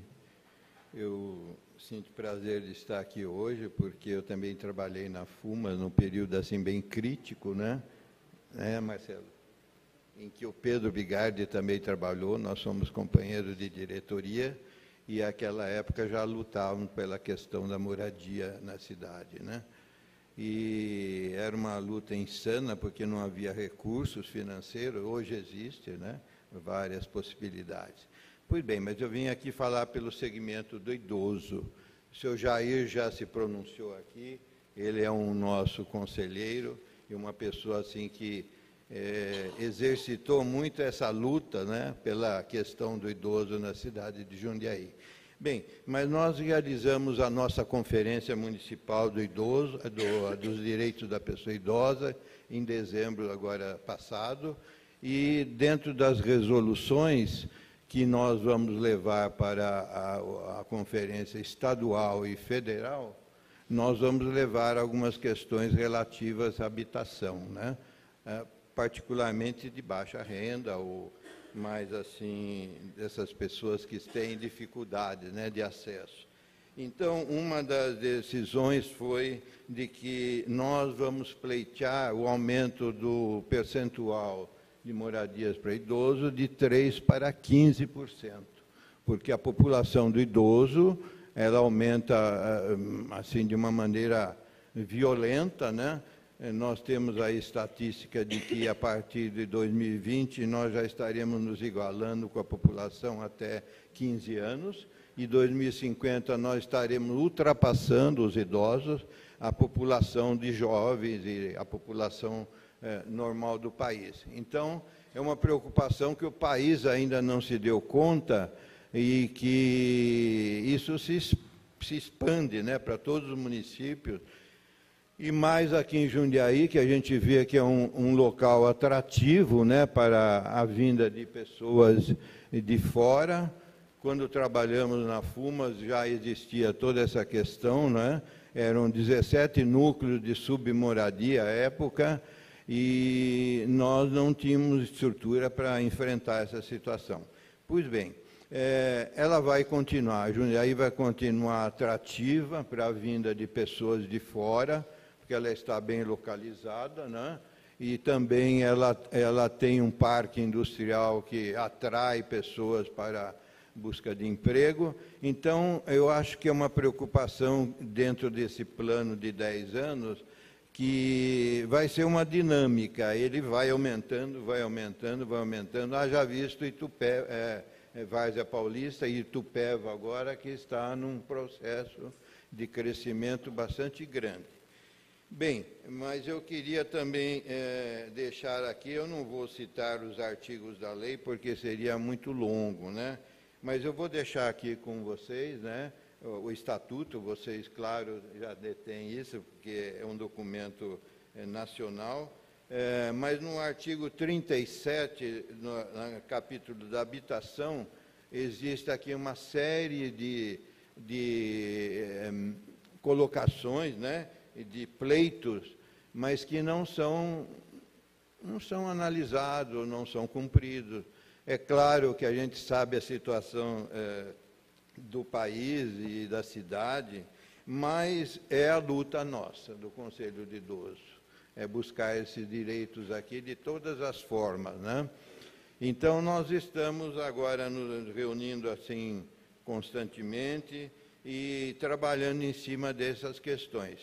Inclusive, acabamos de encaminhar, o próprio presidente da Câmara, e Marcelo recebeu o documento que nós entregamos a ele das nossas resoluções e moções aqui a nível federal, até estadual, e agora nós estamos encaminhando para todo o secretariado essas conclusões e essas resoluções. Então, nós esperamos que isso seja incluído no orçamento no planejamento orçamentário do município. Também já fizemos a solicitação à prefeitura para que isso seja colocado dentro do orçamento, mais recursos para essa finalidade. Mesmo porque nós não fomos consultados, o Conselho não foi consultado nesse orçamento atual. Então, nós não tivemos qualquer recurso para o Conselho de Idoso.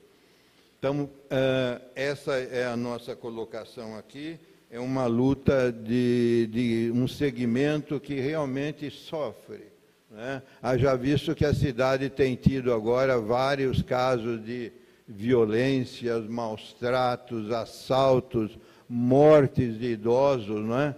A cidade passa por isso. Então, eu creio que é uma preocupação de todos nós, porque quem não é idoso ainda será amanhã, não é verdade? Então, nós temos que nos prevenir também sobre essa situação. E também eu queria dizer aqui que eu li na notícia de jornal hoje que há uma possibilidade, um estudo de que também a área urbana seja utilizada para fins de moradia, né? Eu acho muito correto, porque numa sociedade capitalista isso é muito comum acontecer, né? As pessoas edificam hoje nós vimos aqui um boom na cidade de verticalização, né? Muito poderosa, muito assim moderna, né? De alto nível. E por outro lado nós não vemos o investimento para pequenos moradores, pessoas que não têm tanto recurso. Então, eu acho que essa inversão é necessária, nós temos que enfrentar isso de alguma maneira. Sou solidário a essa iniciativa. Talvez isso não seja muito bem aceito pela sociedade, porém, acho que tem que enfrentar. A sociedade tem que ter uma maior distribuição de renda, ou distribuição de direitos, ou de possibilidades. Então, eu venho trazer aqui, então, esse documento para que aqui está muito bem explanado, tanto na lei federal, né, como na lei estadual e na lei municipal, que é a de dezembro de 2014 agora. Então, é nova. Esse conselho que eu estou assumir como presidente, ele está enfrentando aí uma situação de estruturação, mas nós já temos, assim, conseguido bastantes avanços nessa questão. Então, eu deixaria o estatuto aqui para que seja devidamente analisado, estudado, né? E também fico à disposição para conversas, né? tão logo seja possível, porque a gente tem outras propostas também. Como o senhor Jair falou de repúblicas, temos visitado instituições de longa permanência para idosos. Hoje mesmo visitamos uma, ontem outra, e a gente vê a dificuldade de vagas para idosos. E o promotor esteve conosco e nos disse assim, olha, eu recebo praticamente 70 pedidos por semana de casos de pessoas que não têm onde morar ou que faleceu o parceiro ou a parceira, e isso daí eles estão vivendo em situações drásticas. Hoje o jornal mostrou, se vocês viram, o caso de um senhor que estava entre alimentos, entre sujeiras, né, de coisa terrível, que não dá para admitir que uma pessoa possa estar numa situação dessa. Então, nós temos que pensar nessas pessoas, né? Então, claro, não são só essas, são as pessoas deficientes, são as pessoas que têm problemas outros financeiros, mas eu creio que cada um tem que lutar pelo seu segmento. Muito obrigado, eu agradeço a atenção. Agradecemos a contribuição do senhor.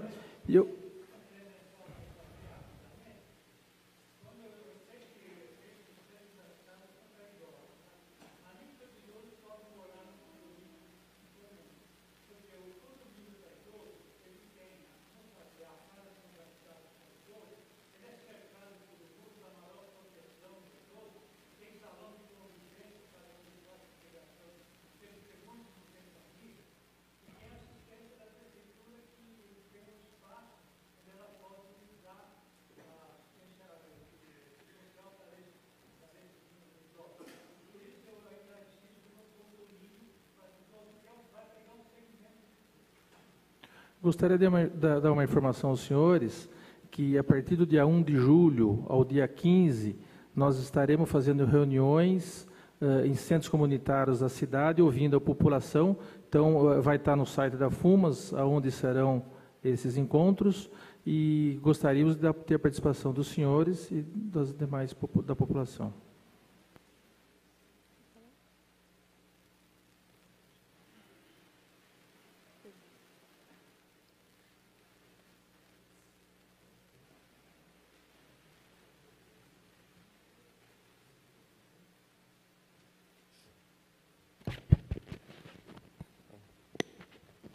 Boa noite. Como se falou bastante aí no programa e da Caixa, eu só queria fazer alguns esclarecimentos, né? Primeiro que, assim, o programa Minha Casa Minha Vida, ele tem já alguns anos. Quantos anos mesmo, Dominguinho? Acho que já 5 anos, né? No período mais forte do programa, no seu início, né, todos os municípios que deram prioridade e focaram a política como uma política pública social, fizeram 4, 5 mil brincando, unidades. A gente vive um período hoje mais difícil, né, de escassez de recursos. Mas, em primeiro lugar, queria esclarecer, porque acho que vale a pena para agregar, né? O que a gente está vendo hoje aqui é uma atitude muito importante, porque o programa Minha Casa Minha Vida, ele pretende ser, desde o seu início, uma política pública de habitação e inclusão social. Ele se iniciou com várias faixas de renda a serem atendidas. A maior demanda por habitação no país está concentrada ainda, infelizmente, inclusive em Jundiaí também, até R$ 1.600. Existe um debate de ampliar, mas assim, existe uma lei bem definida e clara para esse programa, para a faixa 1 denominada até R$ 1.600. Por quê? Estatisticamente comprovado, é a faixa de renda onde tem maior carência. Agora, o programa Minha Casa Minha Vida, aí eu acho importante esse debate aqui. Ele busca financiar com grande subsídio, quase 100%, até R$ 1.600.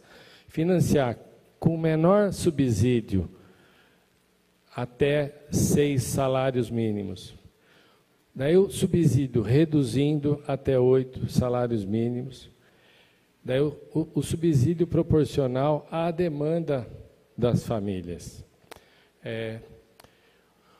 No município de Jundiaí, eu trabalho na Caixa há 34 anos e como superintendente há 20, só agora que retornei para Jundiaí.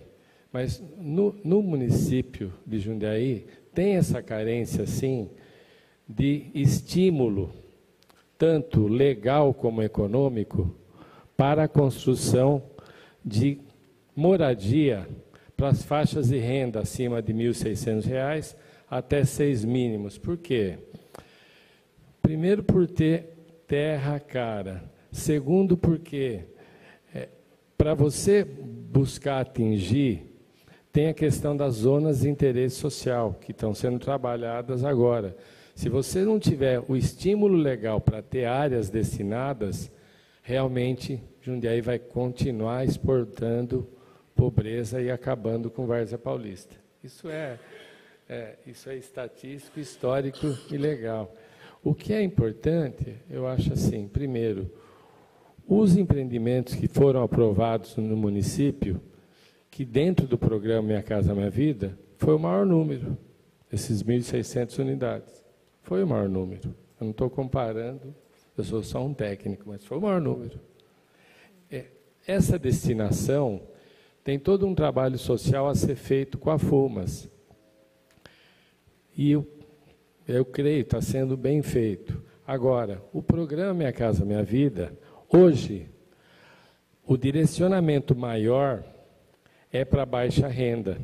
Vai ser lançado, provavelmente em agosto, em setembro, a nova fase, que, pelo que se diz, compreenderá uma renda um pouco maior também, acima de 1.600 e com menor subsídio, porque é natural que o subsídio maior seja para quem mais precisa, está certo ou não?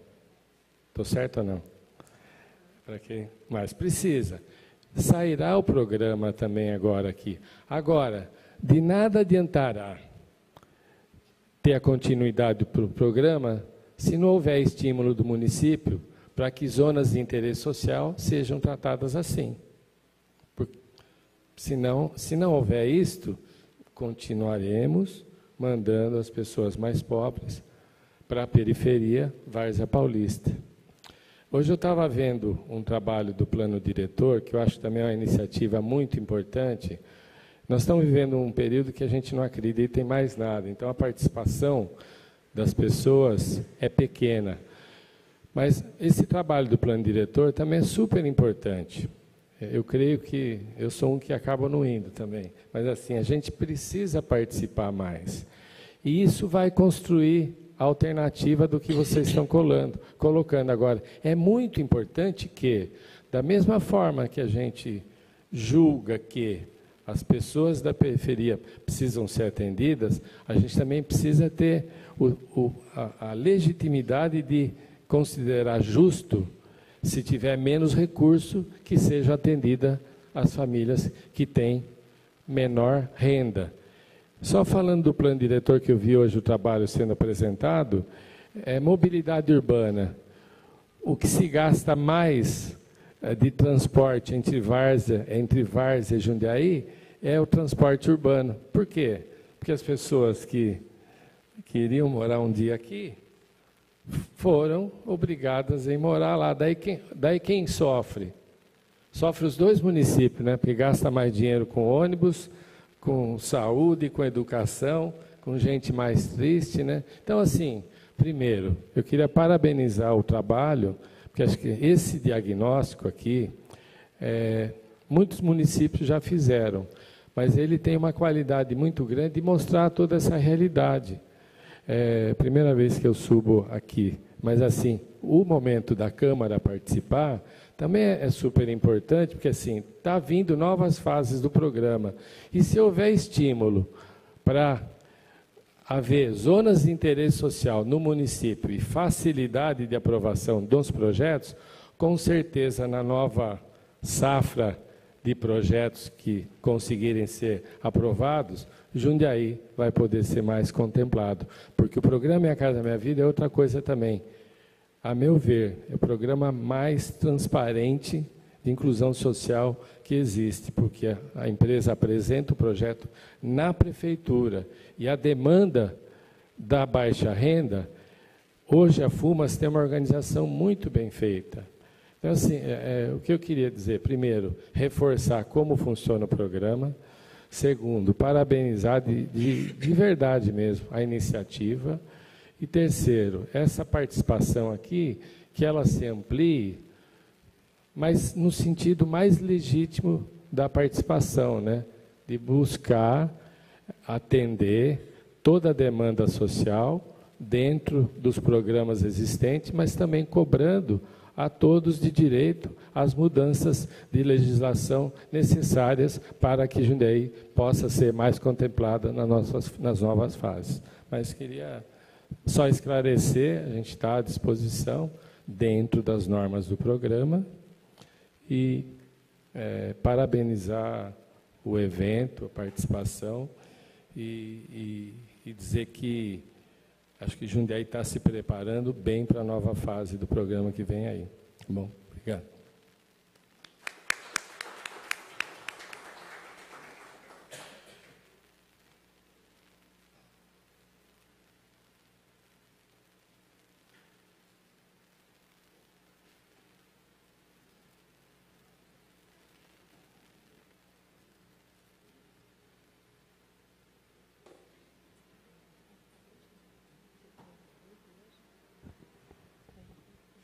Boa noite, eu sou o Eurico, moro na Vila Ana há 36 anos, faço parte do Conselho Municipal de Habitação. Eu queria, em primeiro lugar, parabenizar a FUMAS, toda essa discussão que a gente vem fazendo na cidade em torno de habitação, junto com o plano diretor. Isso é muito importante, porque é um elo de ligação que não existia na cidade. E que hoje tem, mas ainda falta a participação popular. Digo isso por quê? Porque o povo que já mora, que escolheu o seu lugar de morar, ele tem que escolher também a forma da qual será construída a sua casa. E de quando e de que jeito que ele tem que fazer, participar disso. Ele não pode deixar que o poder público faça tudo sozinho e ele tem que simplesmente abraçar aquilo que ele quer. Não, ele precisa participar, ele precisa ditar as regras, ele precisa participar de verdade do contexto e ajudar a prefeitura a encontrar caminhos para resolver o problema dele. Eu digo isso porque aqui, por exemplo, nós temos aqui Vila Ana, que está presente, temos Novo Horizonte. Cadê os outros bairros da cidade? Está faltando bastante a cidade participar disso, dessas discussões. É preciso que as nossas associações participem disso de verdade. Procure participar desse zelo e apresentar proposta para que o Conselho Municipal de Habitação ajude e leve para o plano diretor essas propostas. Que lá nas propostas, no plano diretor, vai ser a grande mudança.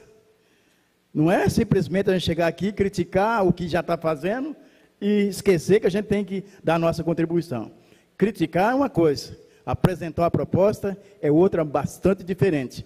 É algo que a gente tem que discutir bastante, pensando no dia da manhã. Pensar em torno de todos aqueles. Nós sabemos que a grande maioria que não tem acesso a essa habitação é aquelas que ganham R$ 1.600, né? Então, é por isso que a gente precisa pensar nessas pessoas. São pessoas que estão aí há 40, 50 anos, que não teve essa condição, essa chance de conseguir a casa própria. Eu digo isso porque é Vila Ana. Foi um processo que a gente lutou muito. Por quê? foi construindo as suas habitações, aqueles que tinham condições de construir, que ganham acima de 3, 4 salários, construiu a sua casa, que foi o meu caso, né? Que trabalhei numa empresa grande, que nem a Krupp, pude construir a minha casa, com meus próprios recursos. Mas aqueles que não teve recurso, teve que esperar 30, 40 anos para poder conseguir a sua casa própria. Então, é por isso que eu deixo aqui o desafio. Nós, sociedade civil, temos que participar desse processo, dessa discussão. As portas foram abertas. Agora, consiste a nós, movimentos populares, fazer uso dela. Obrigado.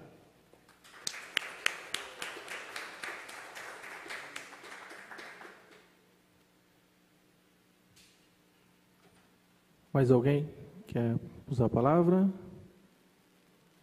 Os vereadores? Eu não vou fazer nenhuma pergunta não, Cabelo, só vou parabenizar o trabalho da FUMAS, do prefeito, e por estar discutindo, né, fazendo esse plano aí participativo, que eu acho que a maioria das pessoas que está aqui hoje queria isso da nossa cidade, né? E igual vocês tinham falado no início, e o Parrapá acabou de falar, se há 5 anos atrás, como começou a Minha Casa Minha Vida, tivesse um plano igual esse que você está fazendo hoje junto com a FUMAS, a nossa cidade, talvez, esses 4.000 casas que você falou aí já estava atingida, né? Aí tinha acabado com aquele problema emergencial e agora nós estamos fazendo outro tipo de plano para outro tipo de renda também na nossa cidade, né? Então, por isso que eu quero só agradecer aí o trabalho de vocês e abrir a população para que cada um dê a sua opinião e ajude a construir o nosso futuro na nossa cidade, né? Muito obrigado. Também uma palavrinha aqui. Parabenizar aí o trabalho da FUMAS. E só uma colocação, eu também acho que não deve se parar em R$ 1.600, porque nós vivemos uma realidade inflacionária, né? Isso realmente tem que haver um estudo nesse sentido. Eu acho também que deva haver uma escala de subsídio, que eu acho interessante para que se possa atingir outras faixas etárias de renda. E uma coisa que eu não concordo é que realmente os solteiros façam parte da lista do cadastro. Não entra na minha cabeça que um solteiro não lute pela sua casa própria, porque famílias idosos, famílias com deficientes, famílias que não têm condição de pagar, acabam não atingindo porque um solteiro é privilegiado num sorteio. Então, eu gostaria que realmente houvesse uma discussão nesse sentido, e eu tenho certeza que, independente de governos, eu acho que tem que ter uma política realmente contínua, para que, quem sabe, daqui a alguns anos, Jundiaí possa zerar o seu déficit habitacional. Então, só para deixar a minha contribuição e parabenizar, a Tatiana a gente já conhece de algum tempo aí, né, uma lutadora, né, e que, quem sabe, se crie um conselho que ajude, inclusive, na fiscalização permanente daqueles que conseguem e daqueles que se cadastram. Eu acho que dessa forma seria mais justo, porque a gente recebe reclamações, às vezes, de famílias que tanto necessitam e continuam nessa fila, né? Então, era essa a minha contribuição. Boa noite.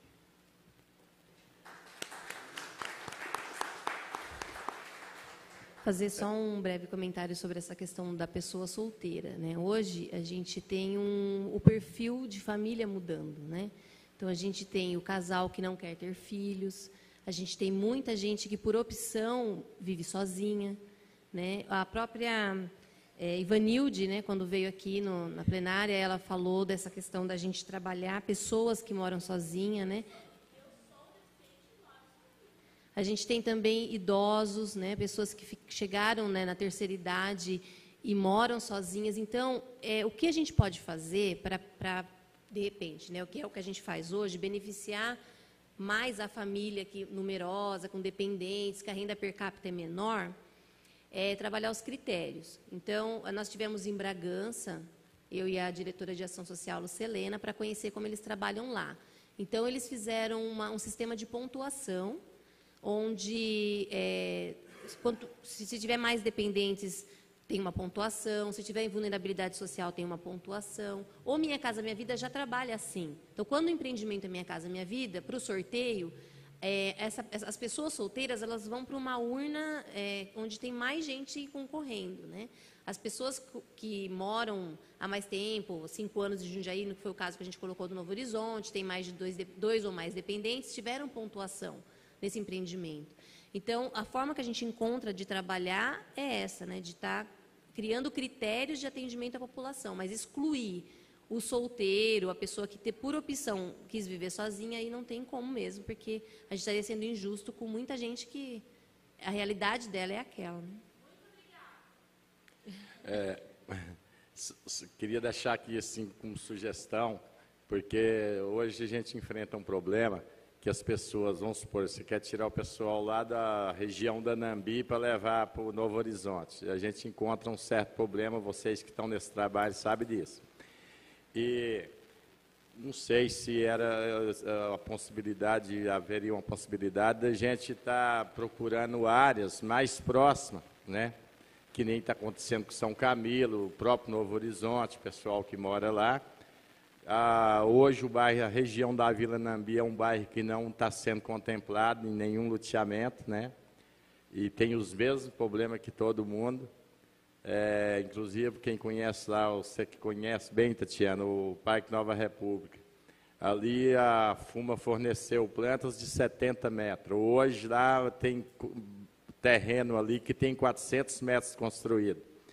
Que o pai constrói, vem os filhos, vai casando e construindo tudo ali dentro do mesmo quintal. Então, a Vila Nambi, nesse sentido, eu acredito também que precisaria ser incluído, como todos os outros bairros estão sendo. Uma área, talvez, para dar uma atenção especial para o pessoal da Vila Nambi. E hoje, eu acho que eu e o Mau Cabelo já estivemos conversando sobre isso. O que tem que se descobrir hoje são áreas de terra desocupada e trabalhar em cima dessas leis, dos zoneamentos, senão de interesse social. Senão nós vamos continuar. E até não parabenizo a FUMA pelo trabalho que vem desenvolvendo. Mas se vocês pegar cidades do interior aí, que conseguiu muito mais casas, cidades mais pobres do que Jundiaí, que conseguiu muito mais casa do que Jundiaí nesses 4, 5 anos. Então, só para a gente analisar. A gente sabe que aqui o problema é por causa do metro de terra que é caro, mas a gente tem que achar uma saída para isso. Vereador, é exatamente isso. Nós, como eu falei, do dia 1 a 15 de julho, nós estaremos indo de encontro aos bairros, estaremos chamando a população para identificarmos os terrenos que a população quer que a gente indique como a área de ZEIS.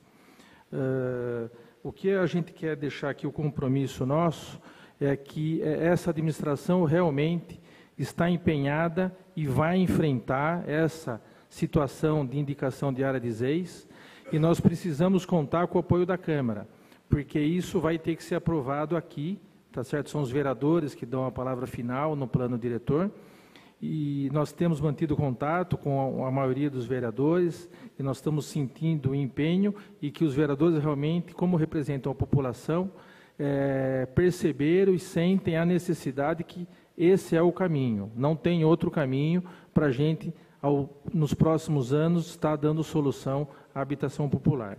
Uma outra informação que a gente gostaria de passar é que o auxílio aluguel era para ser uma coisa muito restrita e, no fim, acabou sendo ampliada. Como a Tatiana falou, hoje nós estamos com quase 400 auxílio aluguel, o que significa um valor muito alto de despesa para FUMAS. Nós estaremos indicando aproximadamente 108 auxílios aluguel estarão indo no São Camilo, que são pessoas que foram removidas do São Camilo, tá certo? Irão, então nós vamos diminuir em 108 e mais ou menos em 120 para o Novo Horizonte.